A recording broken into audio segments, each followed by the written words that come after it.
Hello. हाँ, मौजूद सामीन, इस पूरे सिलसिले में एक बात चलती रही, जिससे भी गुफ्तगू हुई उसने ये सवाल ज़रूर पूछा कि तुकरा है क्या, इसके असल माने क्या हैं और किस ज़बान का लफ्ज़ है वगैरह। तो कई सवालात आए, तो महसूस ये हुआ कि इस बाब में जो कुछ मुमकिन है कम से कम वक्त में आपके सामने वो सामने लेकर आ जाए और कोशिश ये की जाए कि ऑडियो विजुअल हो, ताकि जो बातें समझ नहीं सकते हैं इसे वो हम इस तरह से बता सकें आपको। तो आइए देखते हैं कि ये तुगरा नवीसी या तुगरा साजी क्या चीज़ है। उर्दू के अंदर ये 3 इमलों में लिखा जा रहा है। तुगरा, सॉरी,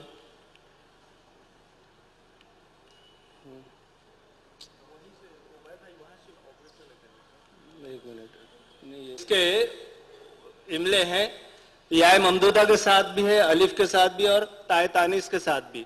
तो आप जिससे भी लिखें ये लोग सब सही मानते हैं और किसी ने आज तक कोई उंगली नहीं रखी इस बारे में। इसलिए इमले के ताल्लुक से बेफिक्र होकर आप पहले 3 हरूफ जो हैं वो जैसा है वो उसी तरह लिखें, बाद में आप जो लगाएं चल जाएगा। इसके बाद ये तुर्की ज़ुबान का लफ्ज़ है।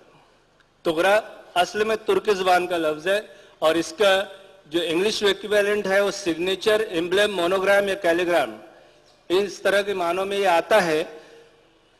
रहा ये कि अब सिग्नेचर क्या है, एम्ब्लेम क्या है, मोनोग्राम क्या है, कैलीग्राम क्या है। मेरे ख्याल में सिर्फ कैलीग्राम, यहाँ की जो जो ऑडियंस है उसमें कैलीग्राम शायद नहीं महसूस कर सकते कि ये कोई नया लफ्ज़ है। ये कैलीग्राफी और ग्राम का मतलब है बनाना या डिज़ाइन करना। तो कैलीग्राफी से कोई चीज़ डिज़ाइन की जाए उससे कैलीग्राम कहते हैं।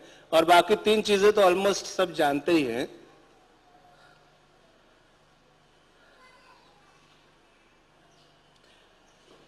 ये कहने को तो यहाँ लिखा गया है कि ख़त है और इसमें क़वायद खुशनवीसी से ज़रूरतन तजावुज़ भी कर लिया जा सकता है। ख़त तो है मगर कोई मखसूस ख़त नहीं है। आप किसी भी रस्म ख़त में इसको डिज़ाइन कर सकते हैं, हत्ता के 2-3 जो खतूत हैं उनको स्वैप भी कर सकते हैं, एक दूसरे में गलत मलत जो कहते हैं हम कर सकते हैं। और उसके अलावा जिस तरह किताबत की रविश है, 3 तरह की रविश है, वो 6 इस तरह होती है कि रिवर्स आप गिन लें तो 3 अलिफ की रविश है, दूसरी बे की रविश है और बाकी दायरे हैं, बस। इसके अलावा किताबत में और कोई रविश नहीं है। आप दाएं बाएं जा सकते हैं, ऊपर नीचे जा सकते हैं, मगर इससे हटकर आप कहीं और कुछ नहीं बना सकते। तो इसमें क़वायद खुशनवीसी जब मुरतब किए गए हैं तो उसमें हर एक हर्फ की लफ्ज़ की पैमाइश बयान की गई है। आप उसमें चाहे तजावुज़ करें चाहे तखफीफ करें, तुगरा नवीसी में सब जायज़ है। आप उसमें मोटा एक ही कलमे को आप मुख्तलिफ कलम से भी लिख दें तब भी चलेगा, कहीं मोटा है कहीं बारीक है, वो भी जायज़ है।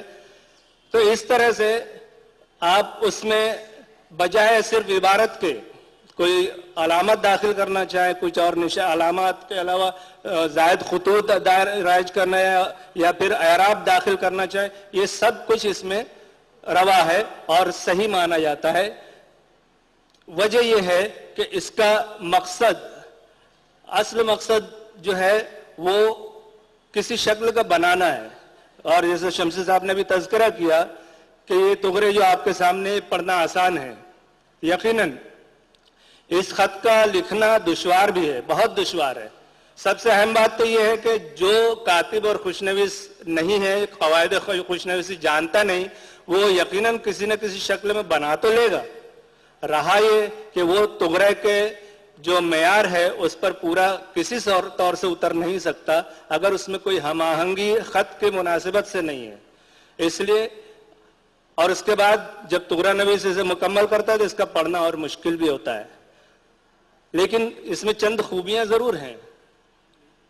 मकसद होता है किसी खास शक्ल का बनाना, चाहे आप किसी इंसानी शक्ल, हैवानी शक्ल या किसी शय की शक्ल में उसे ढाल लें, उसका बनाना अहम होता है। जिस तरह आप यहाँ नजर आ रहा है आपको कि कोई दौड़ता हुआ मोर है, उसके अंदर पूरा बिस्मिल्लाह सेट किया गया है।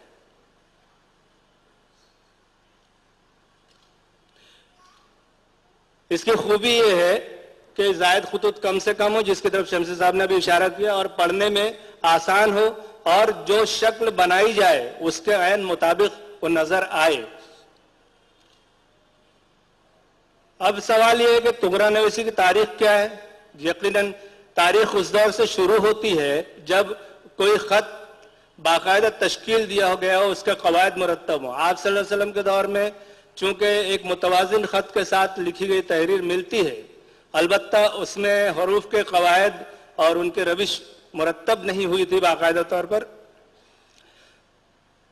اس کے باوجود جو خاتم النبی ہے، یعنی مہر نبوی میں صلی اللہ علیہ وسلم میں کندہ جو محمد رسول اللہ یہ الفاظ ہیں، اس کو ہم طغرا نویسی میں سب سے اول اسی لیے قرار دیتے ہیں کہ اس سے پہلے کچھ بھی نہیں ملتا۔ لیکن تاریخ نویسوں میں طغرا نویسی کی تاریخ ابتدا ترکی سے مانی جاتی ہے۔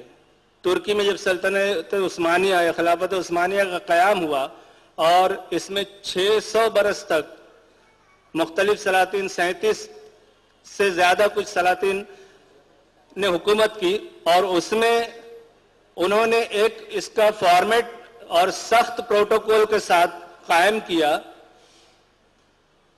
یہ ان کے سلطنت عثمانیہ کا ایک منفرد نشان تھا، شاہی نشان، اور کوئی بھی ایسا شخص وہاں اسے اجازت یا مجاز نہیں تھا کہ وہ سرکاری اجازت کے بغیر کوئی کسی قسم کی طغرا سازی کر سکے۔ اس کی وہاں پر بالکل کوئی مجاز نہیں تھا کسی کو۔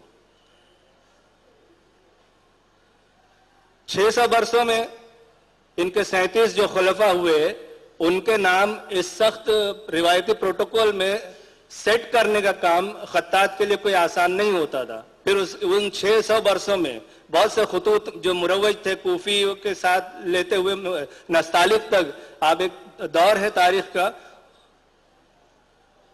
تو اس میں جتنے خطوط تشکیل پاتے گئے اس کے ساتھ طغرا نویسی بھی جاری رہی۔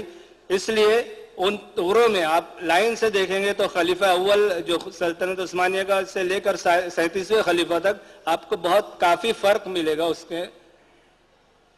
اس کے اجزاء ترکیبی کیا مرتب کیے تھے انہوں نے؟ وہ یوں تھے کہ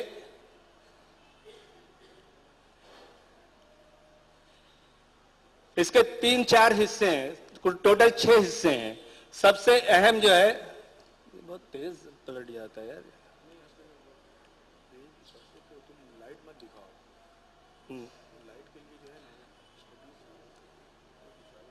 آپ نیچے کی طرف دیکھیں تو قاعدہ ہے، قاعدہ جس پر پورا طغرا سیٹ ہوتا ہے۔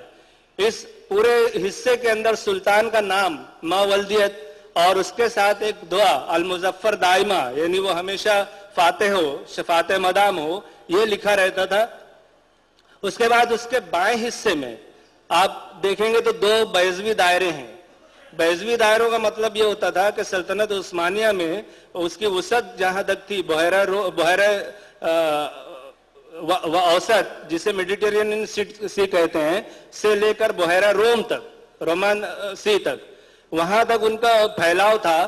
اور اس کے بعد میں وہ 2 متوازی لائنیں نیچے اترتی ہیں جو قوت کے ان کے بازو کی علامت ہیں، وہاں پر وہ جا کر ختم ہوتی ہیں نیچے کی طرف۔ پھر بیچ میں 3 عمود ہیں، عماد، 3 عمود کا، اس کے اندر 3 لہراتی ہوئی لکیریں جو پرچم کے لیے ہیں، زلف کہلاتی تھیں، اور یہ 3 عمود جو ہیں ان کو طغ یا عماد کہتے تھے۔ اس طرح سے، اور آپ جو بازو میں اور چھوٹا سا حصہ آپ دیکھ رہے ہیں جو عرفیت کہلاتا ہے، تو کوئی اگر بادشاہ اس وقت کا جس کا کوئی معروف نام اور بھی ہو، جیسے اس میں الغازی آپ پڑھ سکتے ہیں، الغازی، تو اس میں وہاں اس کو بھی شامل رکھا جاتا تھا۔ اس طرح سے یہ 6 حصے اس کے ہوتے ہیں۔ یہ آگے اسی کا بیان ہے، میں اسے اسکپ کرتے ہوئے 1-2 باتیں اور کہنا چاہوں گا۔ یہ سب چیزیں میں نے اس کو پارٹس میں آپ کو بتائی ہے کہ ابھی جو ہمارے سامنے بہت پھر بعد میں تاریخ ہے، سلطان ختم ہو گئے، خلفاء ختم ہو گئے، طغرا نویسی جاری رہی۔ طغرا نویسی جاری رہتے ہوئے وہ ایران اور پاکستان اور عرب، سرزمین عرب سے ہوتے ہوئے جب ہندوستان تک पूरी तरफ फैली हुई है। तो यहाँ पर जितने हमारे खत्तात और तुगरा नवीस हुए, इसमें कमालात पैदा करते चले आए, हत्ता के कंप्यूटर का दौर दाखिल हो गया। पहले के तुगरों का मामला यूं था कि उन्हें जिसने बनाया उसकी साख्त करने के बाद या तो आप उसका अक्स ले सकते थे, महफूज कर सकते थे, जो आज तक चल रहा है। लेकिन जब डिजिटल दौर आया है तो अब डिजिटल तुगरे बनाए जा रहे हैं और पूरे खित्ते में जो मैंने नाम लिए ममालिक के, सब जगह ये काम जारी है। टाइपोग्राफी से कहते हैं। अब इसके साथ में जो तुगरे बनाए जाते हैं वो कस्टमाइज किए जा सकते हैं। यानी अगर आपके किसी जगह पर, कोई ड्राइंग रूम में, किसी ऑफिस में, किसी जगह पर ऐसी जगह है जहां उस जगह की मुनासिबत से आपको तुगरा चाहिए, आप स्वैप भी कर सकते हैं 2 तुगरे एक साथ, कई और भी काम हो सकते हैं। तो डिजिटल वर्ल्ड में आने के बाद में ये बहुत आसान काम हो गया है। और इस तरह अब आगे तुगरा नवीसी का सफर कैसे जारी रहेगा वो देखेंगे हम सब।